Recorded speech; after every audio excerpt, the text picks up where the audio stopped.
Մեզ համար ամեն ինչ հստակ է, եթե մենք ընդունում ենք որպես մեր անձնագիր ժողովրդի խորենացու հայոց պատմությունը, իսկ ես միշտ հավելում եմ, որ անձնագրի զատ կա մի ուրիշ փաստաթուղթ, որ ավելին է պատմում մարդու մասին, դա ծննդականն է, եւ ծննդական որպես ընդունում ենք մեր ցուցազնավեպը, որի մեջ նաեւ իհարկե էպոսը, ապա մեր ծննդականի մեջ մեր ինքնության այդ կարևորագույն փաստաթղթում Սասունը, որտեղ ջոջերը սկիզբ դրեցին իրենց լինելիությանը, կոչվեց սա է սյունը,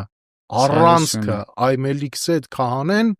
որ եկավ տեսավ, ասեց սա է սյունը, տարբեր բարբառներ էլ ցասում,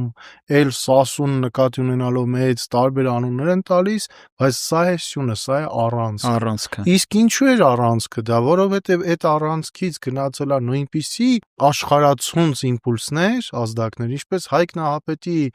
այդ նետահարումներ Բելին, աշխարհի տիրոջը,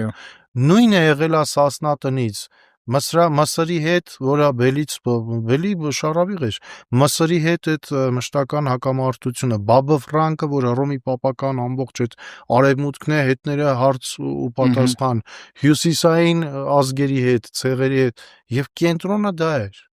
Մեզ համոզում են, որ մենք շատ վատ աշխարհագրական դիրքում ենք գտնվում։ Սա հրաշալի 1000 տարի մեզ դա համոզել են։ Երբ որ մենք գիտակցենք, որ գտնվում ենք աշխարհի ամենալավ աշխարհագրական դիրքում, դա էլա չէ սիմվոլիկ։ Իհարկե։ Եվ մենք միայն ճանապարհ չենք սրա նրա համար։ Մենք նաև, որ ասում են մետաքսի ճանապարհ եւ այլն, մենք կարող ենք նաև որոշիչ դերակատար լինել այդ ճանապարհների խաչմերուկում,